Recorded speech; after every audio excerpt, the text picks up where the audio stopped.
WhatsApp guys, welcome to my channel पर new है channel को सब्सक्राइब, वीडियो को लाइक ज़रूर कर लीजिएगा। 7th क्लास की जो न्यू बुक है 2023 की, आज इसका चैप्टर नंबर 5 क्लाइमेट चेंज मौसमियाती तब्दीली, इसकी एक्सरसाइज का सोल्यूशन मैं आपको करवाऊंगी। इससे प्रीवियस तमाम चैप्टर्स की एक्सरसाइज का सोल्यूशन मौजूद है, चैनल की प्लेलिस्ट में देख सकते हैं। और अगर आप उर्दू मीडियम के देखना चाहते हैं लेक्चर्स तो उसकी अलग से प्लेलिस्ट मौजूद है, आप उसमें जाकर देख सकते हैं चैनल में। तो एक्सरसाइज स्टार्ट करते हैं। सबसे पहले एक्सरसाइज में जो पहला क्वेश्चन है ये एमसीक्यूज़ का है। और अगर आप लोग चाहते हैं कि मैं इस बुक की रीडिंग भी स्टार्ट करवाऊँ, मतलब ये इंग्लिश में जो बुक है कुछ स्टूडेंट्स के लिए डिफ़िकल्टीज़ हैं इसमें, तो वो कमेंट ज़रूर कीजिएगा। अगर इसमें ज़्यादा लोगों की रिक्वेस्ट हुई तो इंशाल्लाह मैं इस बुक की रीडिंग भी स्टार्ट करवा दूँगी। अभी मेन जो काम है ये आप लोगों को एक्सरसाइज का सोल्यूशन करवाने का है, ताकि एक्सरसाइजेस का सोल्यूशन आप इजीली याद कर सकें, आपके पास इसका सोल्यूशन मौजूद हो, क्योंकि ये न्यू बुक है, न्यू सिलेबस है। तो चलते हैं एक्सरसाइज में। पहला है एमसीक्यूज़ है, the gas responsible for rise in the earth temperature. Gas जो ज़मीन के दर्जा हरारत के बढ़ने की वजह है उसका क्या नाम है? Carbon dioxide. तो इसका जवाब आपने कर लेना है carbon dioxide. Hydrochlorofluorocarbons HCFCS is a gas. तो इस दूसरे एमसीक्यूज का आंसर है गैस। क्लोरोफ्लोरोकार्बन क्या है? गैस है। Example of green house, green house की एग्जाम्पल क्या है? ग्रीन हाउस की मिसाल क्या है? Carbon dioxide. Earth warmest month was recorded in, ज़मीन का गर्म तरीन महीना रिकॉर्ड किया गया कौन सा? जुलाई 2021। इन 2009 an international conference about global climate change was held in, 2009 में दुनिया की मौसमी तब्दीली के लिए बैनुल अक़वामी कॉन्फ्रेंस मुनक्किद की गई। कहाँ पे? कोपनहेगन में। कोपनहेगन में, ये इस मुल्क का नाम है कोपनहेगन। तो इसके बाद एक्सरसाइज में दूसरा क्वेश्चन है, शॉर्ट क्वेश्चंस हैं इनमें, 5 शॉर्ट क्वेश्चंस हैं, पांचों के आंसर मैं करवाऊंगी वन बाय वन। पहला है differentiate between climate and weather, climate में और वेदर में क्या फ़र्क है? आबो हवा में और मौसम में। तो पेज नंबर 60 ओपन कर लिया है मैंने। इसका जवाब यहाँ से लेकर यहाँ तक है।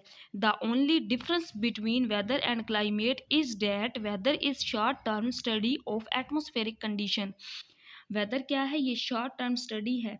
मौसम और आबो हवा के दरमियान फ़र्क सिर्फ ये है कि मौसम माहौलियाती हालात का मुख्तसर मुद्दत है, शॉर्ट टाइम है एटमॉस्फेरिक कंडीशन की, while climate is long term study of atmospheric condition, जबकि आबो हवा माहौलियाती हालात का तवील तरीन मुद्दती मुतालिया है। मतलब तवील तरीन जो वक्त है, मुद्दती मुतालिया है, उसको कहते हैं क्लाइमेट। आबो हवा मुख्तसर तरीन टर्म है और ये लॉन्ग टर्म है। तो इस दोनों में डिफरेंस यही है। यहाँ से लेकर यहाँ तक इसका जवाब है।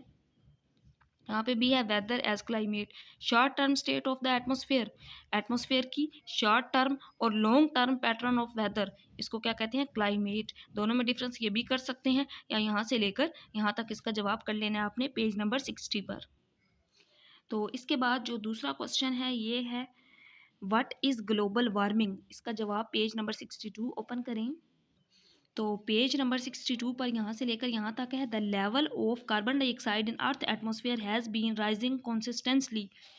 जो कार्बन डाइऑक्साइड का लेवल है वो ज़मीन पर मुतवातर बढ़ता जा रहा है। For decades and traps extra heat near earth surface, जो ज़मीन की सतह के करीब हरारत को रोक कर रखती है, जिससे दर्जा हरारत बढ़ रहा है, causing temperature to rise, this is called global warming.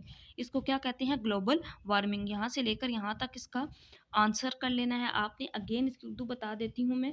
Carbon dioxide की मिकदार ज़मीन के करीब आबो हवा में कई दहाइयों से मुसलसल बढ़ रही है और ज़मीन की सतह के करीब हरारत को रोकती है, जिसकी वजह से दर्जा हरारत बढ़ रहा है। इसको क्या कहते हैं? ग्लोबल वार्मिंग कहते हैं। यहाँ से लेकर यहाँ तक इसका जवाब है। इसके बाद एक्सरसाइज का क्वेश्चन 3 है, which gas absorb the heat coming from the earth. कौन सी गैस ज़मीन से आने वाली हरारत को जज्ब करती है? इसका जवाब मैंने यहाँ पर ही लिख दिया है, कार्बन डाइऑक्साइड CO2 गैस। इसका फार्मूला क्या होता है कार्बन डाइऑक्साइड का? CO2। कार्बन डाइऑक्साइड गैस ज़मीन से आने वाली हरारत को जज्ब करती है। इसके बाद है, right a few benefits of ozone gas. Ozone gas के चंद फ़वाइद लिखने हैं, कुछ फ़ायदे बताने हैं। पेज 63 ओपन कर लेंगे। तो इसका जवाब यहाँ से लेकर यहाँ तक है। पेज 68 की जगह काट के लिख लेना है, ozone gas does not let the ultraviolet rays to reach on the earth. Ozone gas जो है इसका क्या काम है? ये ज़मीन पर आने से रोकती है शुआओं को, अल्ट्रावायलेट रेज को। वो अल्ट्रावायलेट रेस जो हमारी स्किन को कैंसर से और आई डिजीज़ आँखों से बचाती हैं। ये इसलिए हमारे लिए फ़ायदेमंद है। ओज़ोन गैस क्या करती है? ये शुआओं को ज़मीन पर आने से रोकती है। वो शुआएँ हमारी आँखों की बीमारियों और जल्द के कैंसर की वजह बनती हैं। बट ओज़ोन क्या है? ओज़ोन लेयर उनको ज़मीन पर पहुँचने से रोकती है। तो ये इसका आंसर आपने यहाँ से लेकर यहाँ तक कर लेना है पेज 63 पर। अगली जो शॉर्ट क्वेश्चन है ये है define the term green house effect. Green house effect क्या है? तो स्टूडेंट्स जैसे ही आप पेज 62 ओपन करेंगे तो यहाँ से आपको मिलेगा जवाब ग्रीन हाउस इफेक्ट का।